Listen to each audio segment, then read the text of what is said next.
Hey everybody, Scalcrafty here again. Welcome back to the show, Midweek Wednesday. We're mid-December. We're getting close to Christmas. Only less than 10 days to Christmas. It comes up quick, doesn't it?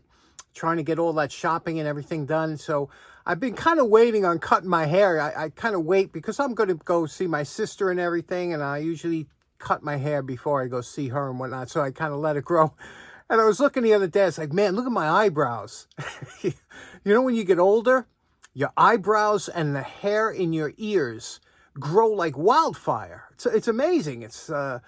You wake up one day and next thing you know, you got two bushes sticking out of your ears and your eyebrows. I'm starting to look like, guess who I look like with these eyebrows? Anyway, so by Friday, I'll be back in trim. I hate to walk around with long hair. I feel like a hippie. Anyway, so we're going to have some fun today down the shop. Let's get started right away. Something interesting just happened. I was down here and I saw something run across a stalling. Got into my basement, a stalling. Isn't that something? How does a stalling get into your basement, right? I was thinking possibly down the chimney, maybe. If it went down the chimney, that was a lucky bird to be able to get in there because, you know, the furnace is going all day with this cold weather. It would have had to come out this chimney flue here. I don't know. You think that's how it got in? It's amazing. I'm trying to get it, but it flew behind the corner shelf there. I'll never get it back there, so I got to wait till it comes out. I'll put some seed and water down here. Hopefully it'll come out, but a baby stalling getting into your basement. How's that? Okay, first up real quick, I want to talk. I just recently acquired this this drill. This is it was a giveaway. It's an awesome auger. Can you see that? Awesome auger. And this is a Chinese drill from the 90s or so. And you could see here, this was when they were doing a lot of imports. And this is a 3.2 amp, kind of low amperage. These traditionally came 4.5 all the way up to 7 or even 9 amps. But I thought it was interesting because this is one of those budget drills. And it'll do the job.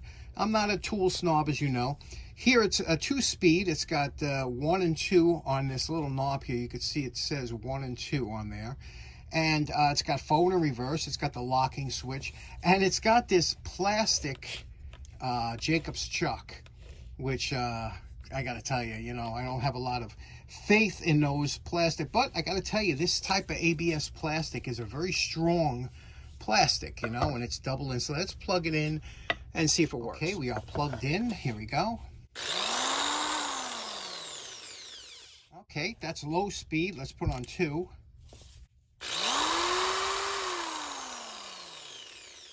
Definitely an RPM difference there. I'll leave it on low. You can see here the speeds are 2200 and 2600 RPM, a 400 RPM difference. Not a huge difference, but let's see the chuck here. Okay, the chuck seems to work. And there we go. It's interesting. Anybody ever hear of that awesome auger? Back in the day when they were doing imports, they would run out of, you know, but it's got a little level there. Interesting little drill. It's good. This is good if you're doing work, if I'm building something, you have a drill dedicated for like countersink. You put a countersink in here, you just leave it off to the side. Anytime you got to countersink something, you just grab it, zing, zing, zing, instead of changing bits, you know. If you're drilling, pre-drilling for screws, you have one of these cheap drills with a 1/8 inch bit. Pre-drills your screw holes, you know, you don't have to change bits. That's what I do. Okay, next up real quick, for those of you who are just joining the channel, I have a collection of antique pencil sharpeners, mechanical type. I really find them interesting. And this one here is my favorite. This is the US automatic pencil sharpener. And this one here, let's see, where was it made? New York City, USA, huh? And this thing is just a beautiful pencil sharpener. The thing is, I have it in my kitchen. It picked up some rust along the cast. I'm going to clean it up, and then I'll demonstrate. It needs to be oiled. You oil it here. You only have to oil a couple spots here, but I haven't used it in a while. So we're going to take it apart and then clean it up, and I'll show you how this bad boy works. Now, there was a time when these were going on eBay. You could pick one up for like $45. And I was buying them whenever I could find them for under $40, $45. I was buying as many as I could because I just knew they were terrific. The problem is that that once they became, you know, noticed on eBay, That's it. And then the prices went through the roof on. Now to clean this up, I'm going to use these are soft bristle brushes that go in your Dremel. You got to operate these at a very low RPM because they tend to spit the wires out. Also, it's good to wear an apron or a smock when you're using them, or actually armor.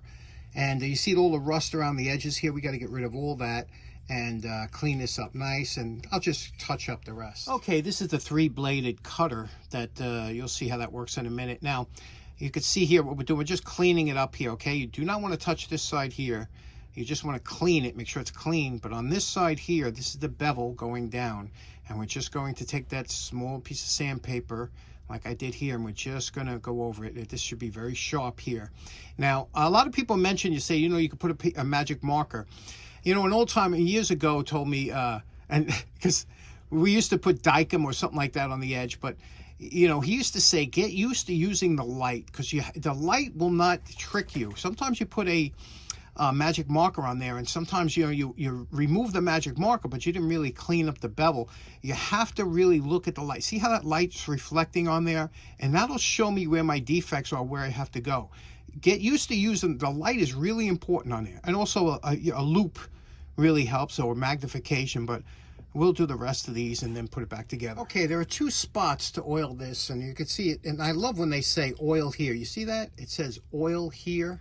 I love when they have areas like that. And that's because this spins here like that. So that'll be oiled. And the other spot is this oil hole here on top of the armature of the handle here that goes through. So we'll put some zoom spout in both of those. This is that zoom spout oil. It's like a mineral oil, highly processed. And then we'll reassemble it, and we got the blade all cleaned up and sharp. Okay, everything's been lubricated. It's back together. Let me show you the beauty and the simplicity of how this works. Now, as the pencil gets put into here, you see there's a little cog here that turns with the tip. The tip of this blade here, it actually is a little thicker because that tip will turn that cog, and you'll see, watch it when I turn it around. See, it's turning it, and it'll expose a new part of the pencil, and then the blade will come down and cut that part, and you'll see it in action in a minute. Just ingenious and so simple. And remember, lead or graphite, what the lead of a pencil is made of, is this kind of a self-lubricant. So as this cuts, it also kind of lubricates this wheel a little bit, so it does a really good job. And you can see here at the back, and just a well-made little unit. Let's put a pencil in and sharpen it up. Okay, first of all, a quick pro tip here. Now, I learned this tip about 30 years ago. I went to a woodworking symposium, I guess in New Jersey. They had a woodworking show, and they used to have seminars that you can attend for free. And this guy gave me this tip, and it was a life changer for me, and I always try and pass it on. He said, do you ever notice, because sometimes you're looking around and you're doing a job, and you look for the pencil, and it's like, where did I put that pencil? Did it roll off the thing? And now you have to stop your job. You're looking for that stupid pencil. He says, what I do, he buys a box of pencils, and he puts cans all over the shop with pencils in it. And if he should misplace it for a second, he just grabs a different one. It'll show up sooner or later. But that changed my life. I said, I used to have like 1 stupid pencil floating around the shop, or 2. Now I got these all over the shop, pencil box, and I have 1 can just for dull pencils. If I should break a tip or something like this, I'll stick it in a dull can. That means they need to be sharpened. Don't take that can. But good tip for you. So get yourself a couple tin cans and have pencils all over the shop. You'll thank me later. Okay, so here, hey, look at this. Look at this. You know what that is, right? That's right. Half the pressure, twice the speed, Palomino Blackwing 602. And if you're in the know, you're in the know. Okay, let's sharpen these up. I got a couple of old pencils here that need sharpening. And again, you want to use good quality cedar pencils. We don't want to use those Asian. Don't get me started on how the Asians ruined the pencil industry here by putting that Chinese punk wood, screwing up the pencils with that crap lead, and it did away with the pencil. But get a good cedar North American cedar. That's what they use. Even Farber in Germany uses North American cedar. Any good pencil, Japanese make great pencils, and they North American cedar. It's the only one. Straight grained. Anyway, let's show you how it works. Okay, I temporarily mounted this to a board so that you can see. Here's the action without a pencil in it. You can see that. There we go. Now let's put a pencil in. Here's what it looks like before. You see that? Let's put this in here. Notice it'll go straight down here into that there. And now, as this blade goes down, it'll pull the pencil down and feed it, self-feeding. See how it's shaved a little bit and it's turning? Look at that. Going nice and slow so you can see it working. Now, it's going to, this one here had no tip in it at all, so it's going to keep going until it gets to the point where the tip starts to show, and that'll actually stop it from self-feeding anymore. And that's how you know. See, it's not cutting anymore. See that? So let's pull it out, and there we go. Look at that tip. Look at that tip close. I'm going to show you that tip afterwards. Let's do another one here. Push that in. I'm going to do this quick so you can see what it would look like normal. There you go. Now it's not taking any more shavings. Look at that tip.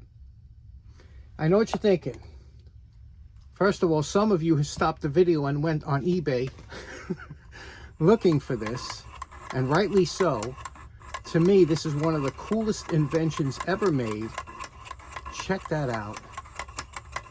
And look at the beautiful tip that leaves. You know, it's a faceted tip. You see, it's not a rounded, but isn't that just absolutely beautiful? Let's take a close look. Okay, there we go. Now look at the tips on that. That is a durable tip, but again, look at the facets on there. It's just absolutely beautiful, isn't it? I love this thing. What do you think about this? Do you think it's the best pencil sharpening you've ever seen? I was out on a walk one night, believe it or not, and I found this pencil. It's a vintage pencil. And you can see here a Mongol, and it's a Faber makes it. And it's a number 2. You can see it's an old pencil. It was just thrown out. It was wet. I brought it down. I dried it out. And now we're going to, look at the tip on that, huh? We're going to clean it, sharpen it, put it back in service. Any excuse I can to use this, right? Let's see what it does here. Look at that. Look at the dirt it's taken off there. Look at this. Now, this would normally have been thrown out, right? Back in service. We can save this again. The only thing I'm not crazy about is chew marks on a pencil. You ever see remember in school there was always that kid that was gnawing on a pencil like it was lunch coming up? Okay, we got it clean. Now let's sharpen it. There we go. Back in service. Vintage pencil. Good for many more notes and projects. Okay, next up real quick. You remember last week we did Ted's pair of pliers that had that unusual rivet in there that we're not totally crazy about because you can't adjust it. But this pair here I picked up. This is a Utica. Okay, let me show you what this is here. This is a Utica. It's written on the inside of the handles. Can you see that? Utica, New York. And this pair of pliers, I always like this shape. You notice that it's just got this beautiful taper going down to there so you can get in. Again, the reason they did these kind of rivets is because it cut down on the thickness of the pliers that you wouldn't have that big bolt if you need to get into a spot.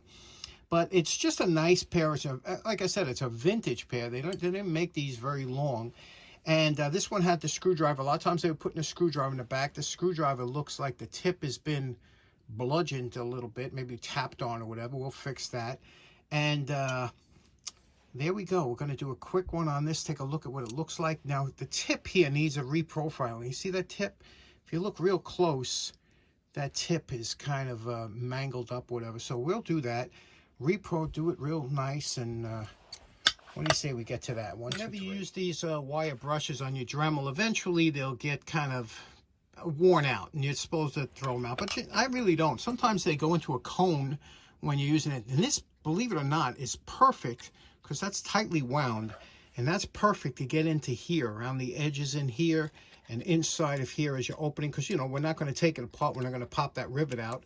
It's you know, not worn out, and we don't want to make it worse. So, but we do want to clean in there. So we're going to use these worn out wire brushes. This is our initial grind. We went over it with the coarse flap disc and then the fine flap disc. And we went over even the screwdriver. We fixed that. Now all we have to do is just polish it out a little bit. We'll just hit it with the fiber wheel. Let's do that. Okay, now we're going to, we just took off, smoothed everything out, went over with the fiber wheel. Now we're going to blue the handles again. Not everything, just the handles. Keep this shiny up here and blue the inside. Leave that original bluing. Let's do that. Give it a little contrast. Okay, you know my favorite part. Remember what these vintage Utica slip joint pliers look like before we started. And we're calling this project done. What do you think about that? That's a sharp looking pair of pliers, isn't it? If you like slip joints like I do, then you really enjoy these. Look at this. See, I left all the that's all original bluing all on the insides. I just re-blued the handles because I did take out some pitting that was there. But there's the back. Look at that. That's a nice finish. It's a satin finish. Look how the tip meets now. Remember the tip was kind of a little screwed up. Now it meets nicely. And again, the handles are, what do you think about, and listen to it. Smooth as silk. Hear that? Just a beautiful pair of slip joint Utica pliers. That one's in the can. Nice. Okay, so in closing, you know, I was just thinking if somebody tuned in for their first time today and they saw me restore a pencil, and then they're sitting there going, I just sat there and watched a guy restore. What's wrong with this guy? Anyway, really enjoyed today's episode. Hope you did. And I will see you again on Friday. Get your Christmas shopping done. Don't wait till last minute like a lot of us do. Have a great day. Take care now. Bye-bye.